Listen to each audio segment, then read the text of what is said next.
Hey guys, it's Professor Pecora. Today I'll be discussing the annotated bibliography assignment for English 1. More specifically, I'll be breaking down the process of annotating sources beginning with citations. This video is the first in a series. Other videos will discuss summarizing sources, evaluating sources, and analyzing sources, in keeping with my particular annotated bibliography assignment requirements. In this video on citations, I'll be focusing on MLA style using Purdue OWL's guide for reference. The important thing with your citations is that they provide your readers with clear information about the source you are using in a clear and recognizable fashion. Thus, following MLA guidelines, or really any style handbook, is intended to create consistency across different writers' work. While I don't expect my students to memorize MLA style guidelines, I do expect you to follow the guidelines correctly. So to find the Purdue OWL guide, simply go into your web browser and search for Purdue OWL, which stands for Online Writing Lab, and MLA. This is the beginning of their guide, and off to the side in the menu bar you can see it's giving you more details about different types of citations. I'm going to start this video with some examples, and although there are different types of sources that research that people use, I'm going to assume that the vast majority of you, if not all of you, will be using electronic sources. So more specifically, things that we find online. So, in today's video, I'll discuss how I'd cite 3 particular sources, 2 that I find in a library database. So this is their guidelines on that. Scroll down and find an article from an online database, and here are the models for the end citations. And then I'm also going to show you an example of just an article I find online on the web. So we would follow, scroll too far, a page on a website, this model. As I've already done, I may refer to these citations either as works cited entries or end citations to distinguish them from the in-text citations that a writer would use when using sources within the body of their paper. The really nice thing about finding sources in a library database is sometimes the databases themselves will provide these end citations for your sources. So let me show you how. From the KCC homepage, I'm going to go to the library page. And from here, click on Articles to get a list of the different databases that KCC gives its students access to. I'm going to choose Academic Search Complete, not only because it's an EBSCOhost database that many students seem to find pretty easy to search in, but also because Academic Search Complete covers a wide variety of subject areas. Because it is October 2018, I'm just going to go ahead and do research on Halloween. So notice that I got a lot of results, over 5,000.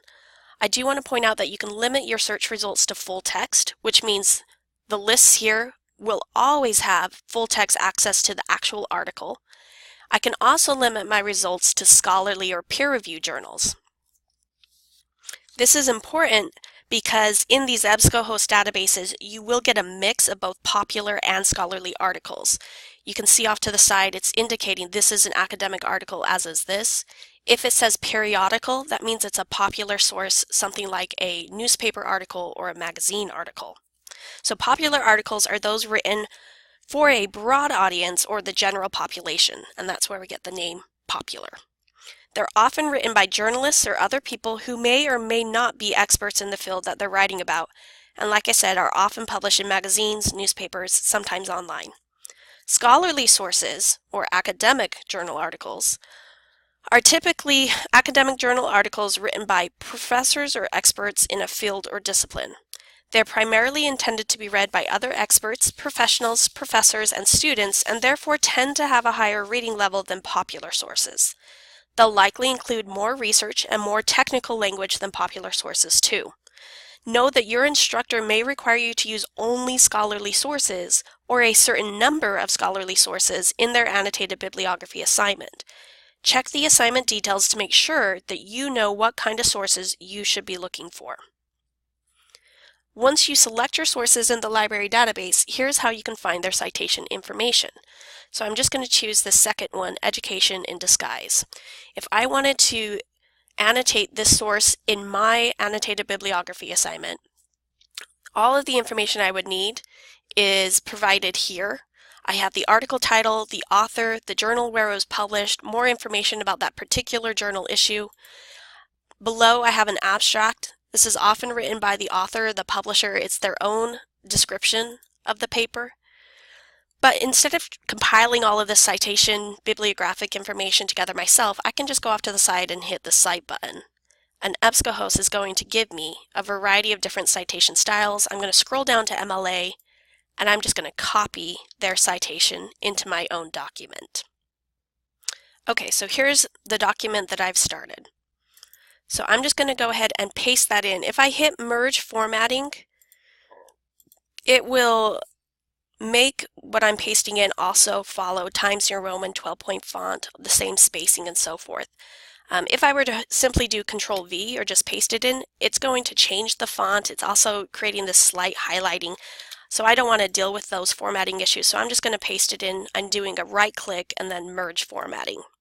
If you don't have that option to right click and merge the formatting, then you will just need to adjust the formatting to fit the document. It's also automatically created this hanging indent, partly because I had that on in my document and I forgot. So I'm going to turn it off for a second to show you what it would look like otherwise. So normally when you paste it in, it's going to look something like this.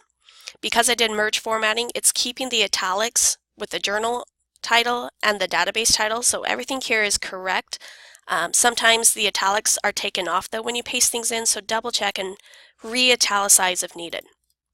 So the only thing I need to do then is create that hanging indent. If I put my cursor on the second line and just hit tab, it's going to shove everything over. So to avoid doing that, I could just hit Control Tab and do each line individually like that. But I'm going to show you how you can do it through paragraph settings instead. It's a little bit easier. So you come up to paragraph settings in Word, change special to hanging, and it will just do it automatically for you. Okay, do know though that if you just hit enter from there, it's going to keep that special hanging indent turned on. If you want to turn it off in order to write your summary and other paragraphs, you can turn it back off by hitting none. Okay, so that's my first example. Let me go through it just one more time to show you another example. So I'm going to go back to my result list. This time I'll just choose a popular source from a magazine. Again, I only need to go over to Cite, scroll down to MLA, and then copy and paste this. I don't have to put it together myself. So just knowing where and how to find it is all you need. So now I have 2 citations for 2 of my 6 sources needed in my annotated bibliography assignment. If you are finding sources online generally rather than in the databases, you are going to have to create your own citation for it. So here's an article I found in National Geographic's website about Halloween. In order to know how to cite it, I'm going to use this model, a page on a website. So the first piece of information, if you know it, if the article has an identified author, would be the author's name. In my case, it's written by Brian Handwork. So I'm going to go back into my document and start typing out his name.